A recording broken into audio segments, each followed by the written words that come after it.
Welcome to the final part of Lesson 6, the economics of the modern socialist revolution. In the lively markets of Caucasia, merchants sell every imaginable good, from hand-woven rugs to brass samovars. But none captured the imagination of the city's emerging middle class quite like the new imported marvel, the television. For the first time, Caucasian households could witness the wider world through flickering screens, images of distant lands, grand parades, and new inventions, streamed into living rooms once lit only by candles and conversation. Demand for televisions grew rapidly as the nation's curiosity about modern life deepened. At first, the market for televisions was free of government intervention. There were no tariffs, no quotas, no decrees favoring the sons of nobility. Only the simple arithmetic of supply and demand. Prices were guided by voluntary exchanges between buyers and sellers. Suppose the market for televisions followed these two linear relationships. This would be the demand curve because it has a negative slope, and this would be the supply curve because it has a positive slope. So I'm going to copy this difference into Desmos, which I opened up by clicking this. I'm going to replace the number and the subtraction symbol with what I copied from my open math, the lesson. Then I'll do that same thing with the supply curve. And I'll use these equations to answer the questions that follow. Here, the first represents demand, showing consumers' willingness to pay for each additional television. And the second represents supply, showing how much producers are willing to sell at each price. Where they intersect, the market reaches its natural equilibrium, the price and quantity that clear the market without shortage or surplus. Under free competition and voluntary exchange, assuming each customer purchases one and only one television, blank televisions are produced. To find that, we have to click this gray dot here, and the first number is the quantity demanded, which is also the quantity supplied. And that occurs because the market is cleared at the market price of 3,111 rubles per TV. I'll press enter to make sure that these are indeed the correct answers. At this equilibrium, both buyers and sellers are satisfied. Every television made is sold, and every buyer willing to pay that market price of 3,111 rubles can purchase one. No decrees, no ration books, just spontaneous coordination of millions of individual decisions. The demand curve can be thought of as a queue of consumers lined up from the richest to the poorest. The richest would be willing to pay almost $4,200 for a TV. The 5,480th Caucasian would only be able to pay 2,556 rubles for a television. So the people on the demand curve from here to here are people who can't afford to buy a TV because they're either unwilling or unable to pay the market price of 3,111. Everybody from this point upward can afford to pay for a television. At the far right, the y-intercept stands the consumer who values the good most highly, the one willing to pay the most for the very first unit sold. Because income and willingness to pay are closely correlated, this person is likely the wealthiest Caucasian, standing first in line to buy. She is willing to pay what for a television? $4,200. As we move rightward along the curve, each additional buyer in line has slightly lower willingness to pay, reflecting both diminishing desire and the limited means. The typical buyer, a teacher, a shopkeeper, or a clerk, purchases a television at the market price of 3,111 rubles. This buyer is known as the marginal buyer. If each consumer only buys one TV, then this marginal buyer would be the 3,630th person in line whose willingness to pay exactly equals the market price. Everyone beyond that point, from the 3,631st person to the poorest buyer, to get the poorest buyer, we have to go all the way down here. The poorest buyer is willing to pay 0 rubles for the TV. That person is the 14,000th Caucasian. And like I said, that 14,000th Caucasian is willing to pay 0 rubles for the TV. So that person does not buy a TV, nor does anyone from the 14,000th to the 3,641st.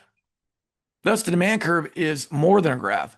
It is a portrait of human diversity and economic reality, a ranking of consumers by preference, income, and purchasing power. In an undistorted market, the price naturally determines how far down the line the market extends. Higher prices restrict sales to the wealthy few, while lower prices broaden access and inclusion. In a society that safeguards political and economic freedom, individuals are free to think, work, and create without fear of coercion or confiscation. Property rights are protected not merely by words but by action through low and predictable taxes that allow families and firms to keep the rewards of their labor, and through strict prosecution of theft, fraud, and assault, so that no one must live at the mercies of another's violence or deceit. In such a system, the state refrains from granting subsidies or special favors, knowing that each subsidy distorts incentives, rewards failure, and creates moral hazards that dull the discipline of competition. Instead, both domestic and foreign competitors are welcomed, not feared. Entrepreneurs rise and fall on their own merits, and workers move freely among occupations that match their talents and passions, rather than those decreed by policy or some landlord. The result is a culture of experimentation. Inventors and tinkerers develop new technologies, engineers discover ways to cut production costs, and ambitious shopkeepers find ever more efficient methods to meet customer demand. Over time, these countless acts of creativity and efficiency cause the supply of televisions to expand dramatically. This new supply is given by the green equation. I'm going to copy it and paste it into Desmos. And it happens to be green. Now, if yours isn't green, you can change it to green by pressing the gear and then choosing the color from the color palette. So the supply curve falls vertically. The price goes from a higher level to a lower level. That vertical drop is the drop in the cost of production, the marginal cost of production. If you go horizontally from black to green, you see an increase in television output. So this drop in marginal cost of production is an increase in supply. Under conditions of free competition and voluntary exchange, and assuming each customer purchases one and only one television, to find the equilibrium, click on the gray equation or the black demand equation, and then you can click on this dot right here.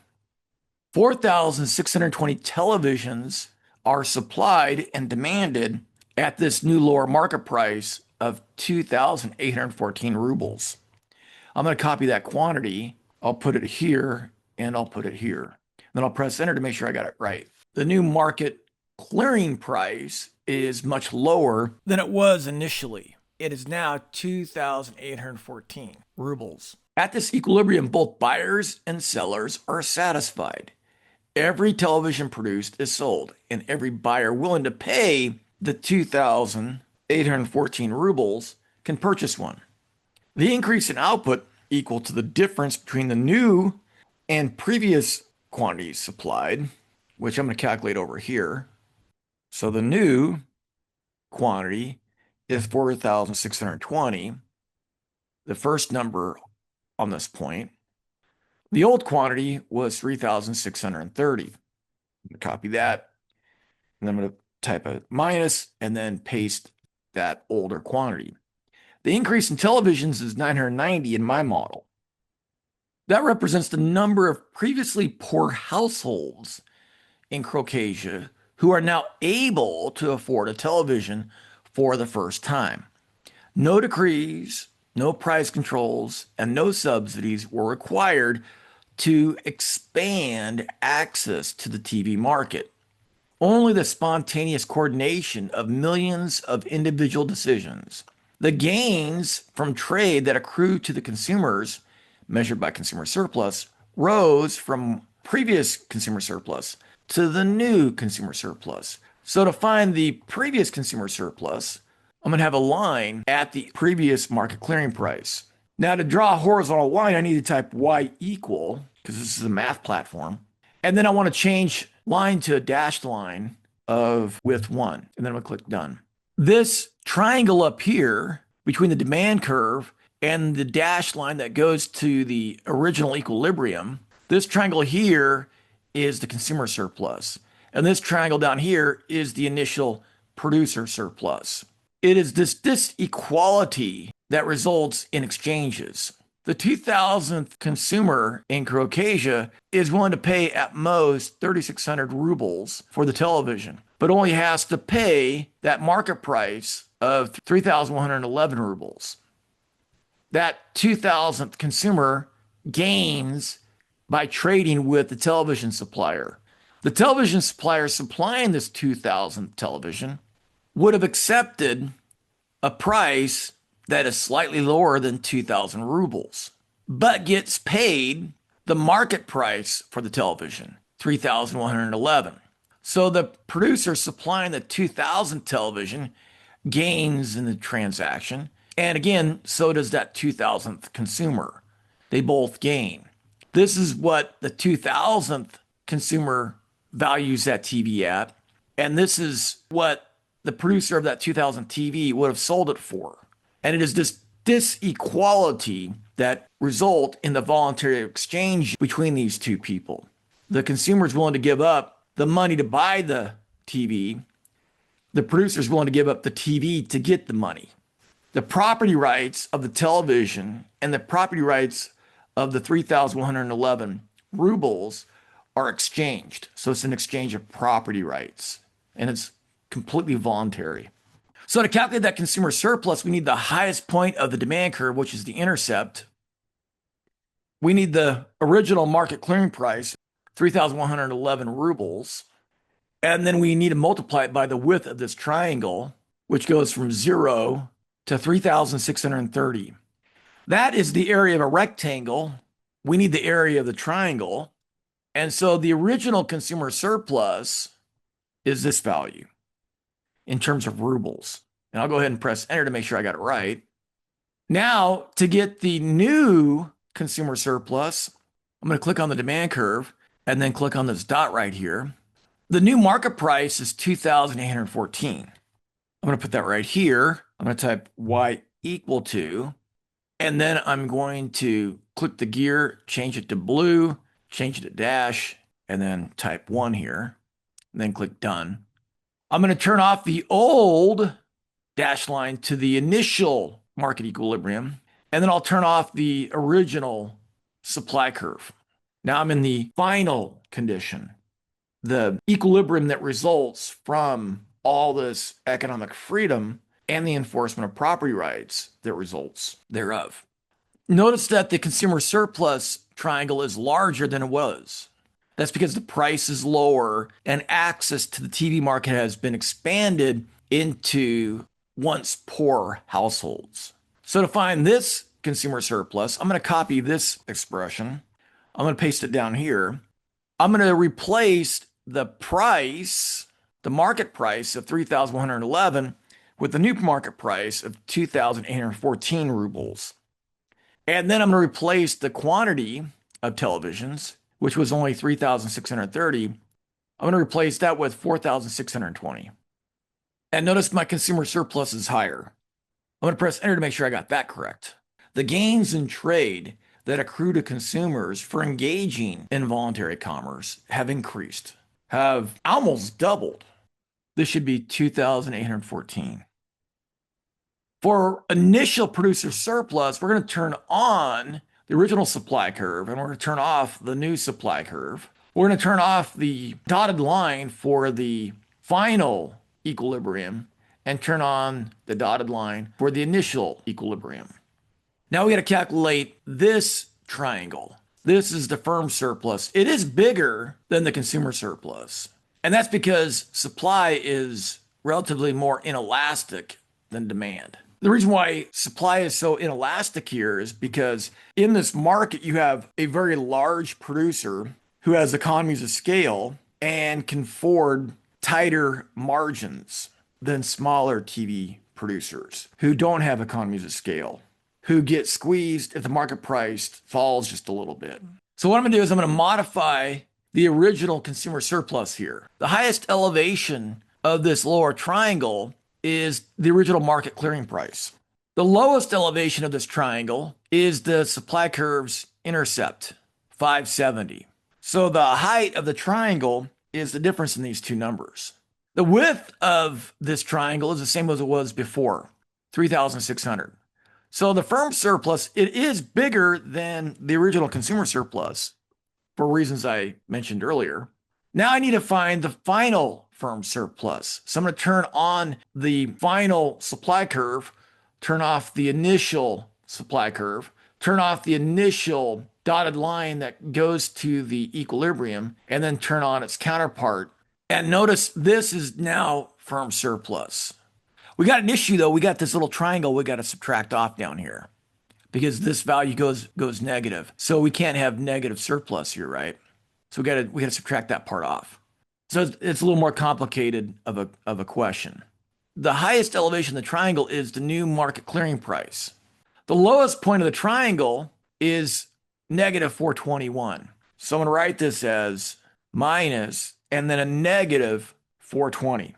And then the width of this triangle is the equilibrium quantity of 4640. But I have to subtract off this little triangle here, right? Because this part is negative. This is positive, but this is negative. If you think about this, the firm isn't going to produce 460 televisions and then be willing to sell them for negative $98. That doesn't make any sense. So we got to subtract off this little triangle here. And so I'm going to type negative here, and then I'm going to do divide. Down here, I'm going to put 2. And then the quantity here, let me click on the new supply curve. The quantity, the width of this little triangle here, the width of it is 600. So I'm going to have parentheses times 600. The highest elevation is 0. And we're going to subtract off the lowest point of elevation, which is negative 420. So the highest point is 0. The lowest point is 420. So I'm taking the highest point and I'm subtracting off the lowest point, negative 420. Now notice that 0 minus a negative 420, well, that's just going to be 420 here, right? What I'm saying here is that this area is going to be positive, but then we're going to subtract it off. If I don't subtract off this little triangle, we're going to overestimate the producer surplus. It's going to be larger than it should be. See that? 7.5 million versus 7.3 million rubles, right? So we have to subtract out that little triangle. I'm going to press enter to make sure I got these right. So both the consumer surplus and the firm surplus rise. And this is why I say the voluntary exchanges of goods, services, and ideas amongst consenting adults is the tide that lifts all boats. The consumer boat was lifted by the increase in consumer surplus, and the firm boat was increased, as evident by the increase in firm surplus. Together, these outcomes illustrate how liberty, secure property rights, and open competition from the invisible architecture of prosperity, proving that when people are free to pursue what they do best, they do not only enrich themselves, but raise the standard of living of all, bringing products and services within reach of those who were once too poor to afford them. This is precisely why rich people were the only ones who flew in the 1960s. Today, most people in America can fly. In the 1980s, only the wealthy had cell phones. Today, everybody walks around with a cell phone that is incredibly more valuable and capable than anything that could have been imagined in the 1980s. Right now, only billionaires can fly to outer space. In 20, 30 years, it'll be routine for people of most means to fly to outer space. That's just what happens over time when people are free to pursue their passions. In this sense, the free exchange of goods, services, and ideas is truly the tide that lifts all boats. This is why Adam Smith famously wrote, "It is not from the benevolence of the butcher, the brewer, or the baker that we expect our dinner, but from their regard to their own interest." The next section is called Coveting, the Seed of Revolution. Let's reset the economy to before this occurred. We're going to go back to this state. I'm going to put in a thing here that limits the length of this dashed line. I'm going to type 0 less than or equal to x less than or equal to equilibrium quantity 3630. I'm going to delete that value, and then I'll go ahead and delete all this as well. So we go back to the original state of the economy. Remember what I said, everybody that populates this part of the demand curve is unable to buy television. in that world. When somebody with low means cannot afford a product, and then they see the people who are rich or middle class having that product, a very politically motivated person who wants to use that to grab power can point it out and get people with low means coveting that which people of higher means have. They can use that to stoke fear and anxiety and resentment. That's the seed of tyranny. Now, if the rulers of Caucasia maybe understood this better, they could say, hey, if we keep freedom intact, if we ensure property rights are not violated and protect them, and people are free to exchange goods, services, and ideas without any coercion from government, eventually we're going to have a situation where people in the future will be able to buy a TV they couldn't afford in the past. But generally, the people who are defending that mantra historically have had a very difficult time convincing people that this is going to happen. So we've reset back to the initial equilibrium. Before the increase in supply, when the price of televisions was what? The price initially was 3,111 rubles. And the population of Caucasia, we're going to use the x-intercept as the population of Caucasia. It is the person who is able to pay 0 for a television. And in Caucasia, that is the 14,000th person. So we're going to use that 14,000 as the population of Caucasia. So there are 14,000 Caucasians. How many people own the TV? Only a small number of Caucasians own TVs, 3,630. Because remember, each person only needs one TV. And then the difference in those two is the number of people who don't own a TV. They're looking in this middle income person's house and saying, hey, maybe they weren't noticing it, but yet this political leader coming along who wants to seize power, he says, look into the house of that middle class person. Look into that house of that rich person. And notice they have a TV and you do not. Most people in Caucasia don't have a TV. And it is the difference in these two numbers that determines who does not have the TV. So 14,000, the population, minus the 3,630 that have a TV. So there are 10,370 people in Caucasia without a TV. And this difference is the thing that sparks political unrest. I don't have a TV, and there's a lot more of us than the number of people that do have a TV. Into this social divide steps a charismatic yet power-hungry agitator named Tretiak. This is a character in one of my favorite movies, The Saint. You can watch the trailer by clicking on that. Tretiak was too poor to purchase a television, yet shrewd enough to recognize the political opportunity hidden within envy. Standing before crowds of the discontented, Tretiak condemns the high price of televisions as a national disgrace. Half of Caucasia lives in darkness, he shouts, while the other half watches the world, exploiting the price gap as proof of injustice. He builds a populist movement around the promise of change. When the election arrives, Tretiak campaigns relentlessly on a single vow. If chosen to lead, he will cap the price of televisions at 1,560 rubles, guaranteeing that every honest family will see the light of modern life. His speech is filled with moral passion and economic ignorance, transform private coveting into public cause and into a ladder of power. History is filled with such figures, leaders who begin as champions of the poor, but end as architects of its decay. Tretiak's rise follows this well-worn path. He begins by pitting the poor against the rich, turning visible differences in wealth into accusations of corruption. The successful are branded exploiters, the struggling victims. Once elected, Tretiak wastes no time fulfilling his promise. declaring it unacceptable that so many live without televisions. To make them affordable to every Caucasian household, he imposes a maximum price that televisions can be sold at in the country, and it equals 1,560 rubles. I'm going to copy the equal sign to the 1560, and then to make a horizontal line, we have to use Y, the letter Y. That is the price cap. Televisions cannot be sold above this red line. If people sell above this red line and they get caught doing so, Tretiak will put them in jail. To cheering crowds, Tretiak's policy sounds both compassionate and patriotic. Yet beneath the applause lies a fatal misunderstanding of economics, or a twisted understanding of economics.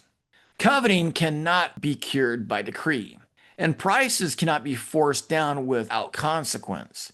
At this new artificially low price, 8,800 Caucasians want to buy the TV, but producers only supply 1,414.28. We're going to use one decimal place, so we're going to change the 2 to a 3 because the decimal is 28. I'll press enter to make sure we got these correct. The reason is simple. The higher cost producers exit the market, unable to cover production and distribution expenses at the cap price. What remains is a single, large, low-cost producer whose economies of scale allow it to just break even at that limited level of production. Now that kind of seems familiar, right? In the world that Marx observed in Prussia and the world of the Bolshevik Revolution in Russia, what did we discover? We discovered a world where a noble or an aristocrat had the monopoly on the sale of a product or service. What this price control does is it leaves one low-cost producer in the market to make these televisions. So this policy eliminates all the high-cost, small producers of TVs and leaves only one. The result is not equality, but scarcity, creating a shortage. The shortage is the difference in these two numbers. I'm going to copy this. I'm going to use the unrounded number to calculate the shortage. Quantity demand is much higher than quantity supplied, and we end up with a shortage. And the shortage to one decimal place is 7,385.7. I'm going to leave it at 0.7 because the next decimal place is 1.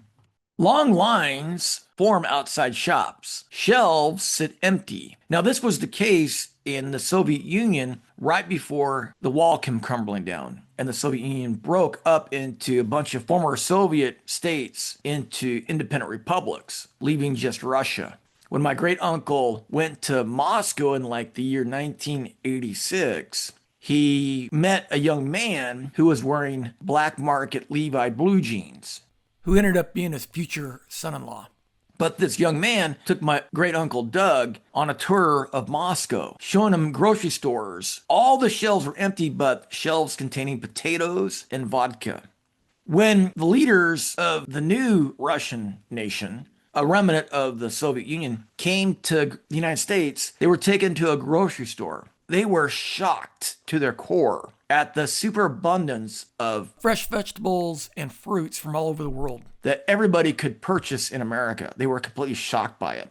So this is a reality in these nations. Long lines, shelves sitting empty, and black markets quietly emerging. The wealthy, those who financed Tretiak's rise to power because they saw opportunity in his populism, are willing and able to pay far higher prices than clerks, laborers, or the working poor.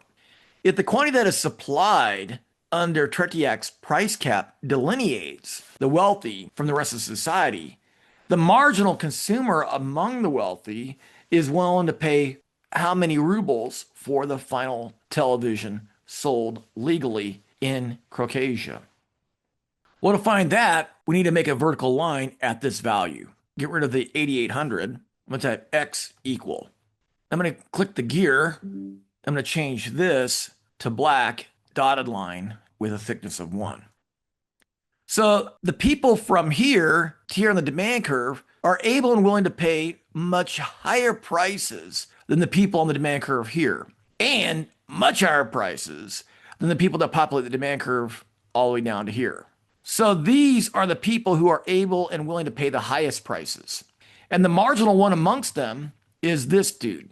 The marginal aristocrat consumer who is willing to buy that last TV. And he is willing to pay this price. And I can leave it as zero point 0.7 because the second decimal place is 1. I'll press enter to make sure I got this right. Because it is illegal to sell televisions above Tretiak's price cap, those offered at the official price quickly disappeared into the black market, which is an illegal market.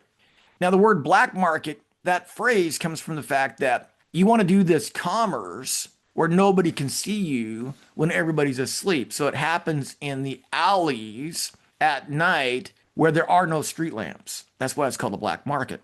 These are illegal transactions.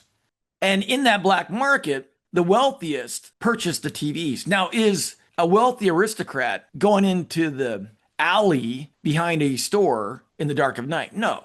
That person just hires somebody to do it for him. Like LeBron James isn't going to go to Taco Bell to buy a burrito. He's going to hire some kid to drive over there and pick it up for him. Whether it's a person that works for him or whether it's a service that delivers burritos like Uber Eats. The 1,414.3 TVs that are being supplied at this artificially lower price, they may be purchased in a store and sold legitimately, but who are they sold to? Somebody standing in line buys it. They go to the black market at night behind the store and they sell it to whom? A representative of a very wealthy person. So who ends up with the TVs? The wealthiest of society end up with the TVs.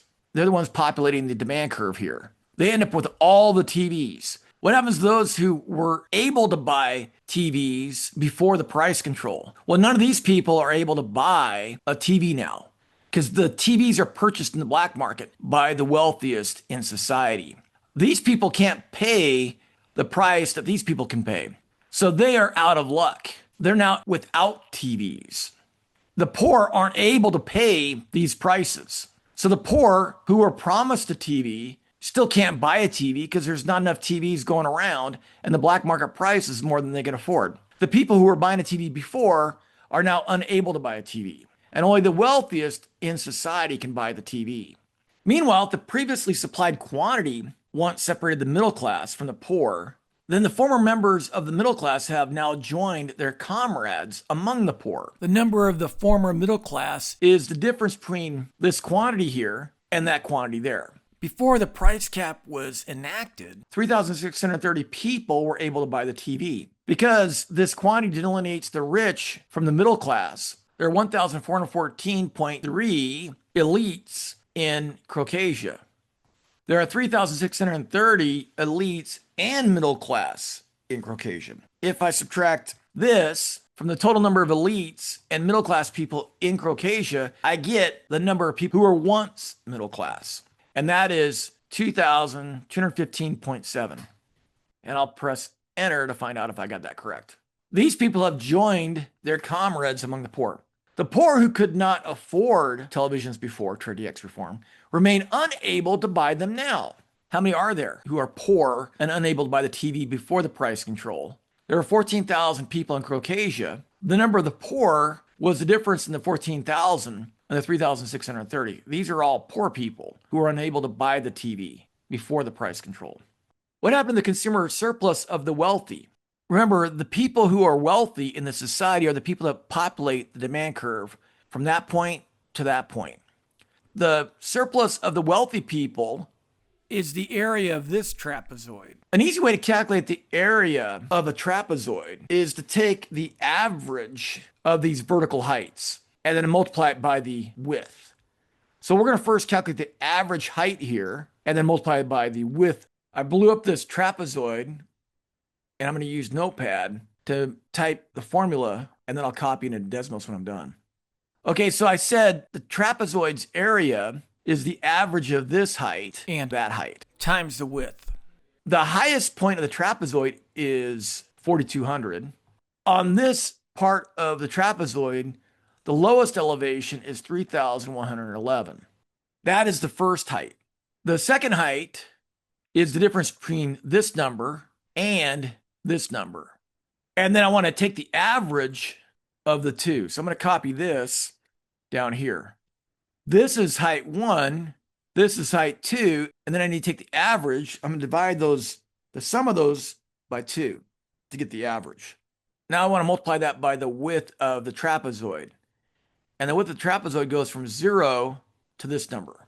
So the wealthy surplus was that value, 1.24 million rubles.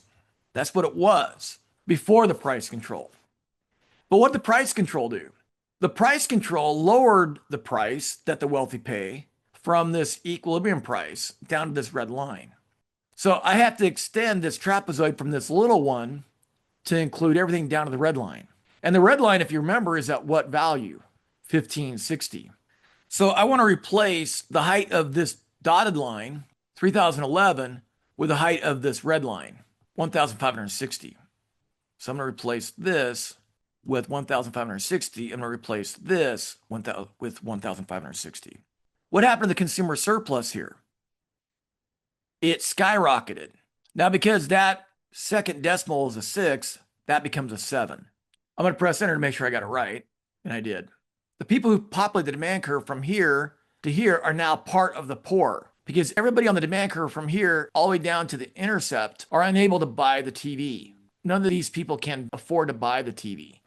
Only the people who are willing and able to pay the highest prices can buy TVs, and they end up being the ultra rich.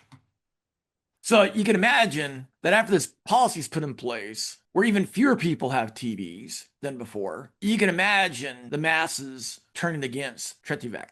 So he looks for someone to blame. He demonizes the merchants and the traders who, unable to survive by selling televisions at his fixed price, have turned to the black market to stay afloat. These are not hardened criminals, but ordinary business people, store owners who see an arbitrage opportunity, buy televisions at Tretiak's artificially low price and reselling them to wealthy households at higher prices that reflect true market value. By doing so, they cover their cost and keep limited supplies flowing, albeit outside the law. Yet Tretiak brands them as traitors to the revolution, accusing them of greed and sabotage. To appease the angry crowds he once inspired, he unleashes his police to destroy the black market, seizing goods and arresting merchants in public spectacles meant to prove his loyalty to the people. The result is tragic. A policy meant to make life fair ends up widening inequality, increasing the numbers in jails, turning honest merchants into criminals, and creating an underground economy that openly mocks the law. As Tretiak's police crack down on these small traders, he seeks a larger enemy to distract from his own failure. Next, he turns on The very people who financed his rise to power. The wealthy industrialist who owns Caucasia's last remaining television factory. Her crime is not corruption or profiteering, but simple arithmetic. She maintains the only production level that allows her to break even. And that production level, if you remember, is the value along this dotted line. Her economic profits are 0 here. She's breaking even, and she's producing 1,414.3 televisions. She's producing that rather than what? Tretiak wants her to produce 8,800 televisions. If she produces 8,800 televisions, she'll be doing so at a loss, and she'll go out of business, and then there'll be no supplier of televisions in Caucasia. He wants her to produce 8,800. She can only produce 1,414.3 televisions. This is what he wants her to produce. The larger production target is not avoided out of hatred for the poor or disloyalty to Tretiak. She refuses because producing at that level would generate economic losses. Cornered by the consequences of his own policies, Ivan Tretiak now faces a choice. His once cheering crowds are restless. Shop shelves are empty, and the glow of televisions that once symbolized hope now flickers only in the homes of the powerful. The shortages, corruption, and rising prices, black market prices, are all symptoms of his own decree. Yet admitting this truth would mean confessing failure. Tretiak has 3 paths before him, with his first and most logical being the end of the policy that created the problem. revoke the price cap, and allow prices to rise to their market clearing level. However, in doing that, he would become the leader he overthrew, the very man he accused of serving the rich at the expense of the poor. His pride in political survival will not permit. He cannot let the people see the laws of supply and demand are stronger than his promises. Instead, Tretiak doubles down, insisting that every family must have a television. To achieve this, he has two remaining options. He can subsidize the losses suffered by the nation's last television factory, forcing it to produce the 8,800 that he wishes them to produce. The demand at his price control. Because this point results in huge economic losses to the last remaining factory in Caucasia, he'll subsidize the difference in the revenues and the expenses with government funds. Or he can nationalize the factory entirely. If Tretiak chooses to subsidize the losses, the money must come from somewhere. He can either raise taxes on the wealthy, for he cannot tax the poor middle class, whose ranks have swelled as price caps in other markets have shut down factories and thrown thousands out of work, or he can print new money to cover the growing deficit. Taxing the rich sounds appealing and can easily be sold to the public as fair, but the policy quickly backfires. As taxes rise, the wealthy, the skilled, and the entrepreneurial either move their capital abroad or cease producing altogether, shrinking the tax base and deepening the crisis. Printing money, however, seems easier. No laws to pass, no angry elites to appease. Yet it is the most dangerous path of all, for inflation is a silent tax, eroding the value of everyone's savings while disguising itself as prosperity. The resulting inflation, caused by the excessive growth of the money supply, drives up both rents and consumer prices. And if Tretiak refuses to raise his price caps in step with inflation, the shortages will only worsen. This spiral begins because the subsidies Tretiak uses to offset the economic losses of factories producing unprofitable quantities soon exceed tax revenues, creating widening budget deficits that Tretiak's Treasury Department finances by issuing government bonds purchased with newly printed money from the Caucasian Central Bank. What begins as a temporary measure to help the poor becomes a permanent engine of inflation, feeding the very hardship it was meant to end. Because giving subsidies to factory owners, the very capitalist he denounced and humiliated on his way to power, would not look good publicly. Tretiak decides to vilify the same industrialists who helped him rise, branding them as monsters who profit while the middle class starves. His speeches grow sharper, filled with moral outrage. He accuses factory owners of hoarding wealth, betraying the revolution, and profiting from the people's hunger. With his rhetoric, Tretiak regains the support of the angry masses and wins permission to nationalize the factories, declaring them the property of the people. Once private, the nation's industries are placed under direct state control, managed by Tretiak's loyal cronies. The illusion of control soon collapses under the weight of economic reality. Tretiak orders the new state-appointed television factory manager to ramp up production to meet the people's demand of, again, 8,800 units. But at that level of output, the factory operates in the deep red, producing at a loss. No market system could sustain. Desperate to obey Tretiak's command, the manager begins cutting costs in every possible way. The grass surrounding the factory goes unmowed. Paint on the building peels. The metal surfaces begin to rust. The parking lot cracks and crumbles. Delivery trucks sit idle with flat tires, and machinery grinds toward failure for lack of maintenance. Output falls despite the orders to increase it, enraging Tretiak, who cannot understand why commanding production does not make production rise. When the manager explains the reality of the situation, Tretiak instructs his treasury to issue new government bonds to pay for repairs and cover losses not only at the television plant, but across all newly nationalized industries. With few investors willing to buy his risky debt, Tretiak turns to his trusted ally at the Caucasian Central Bank, ordering him to print rubles to support the people's industry by purchasing the unsold bonds. The printing presses roar to life, flooding the economy with new money. Ironically, this creates the very inflation Tretiak had tried to avoid by nationalizing factories instead of subsidizing them.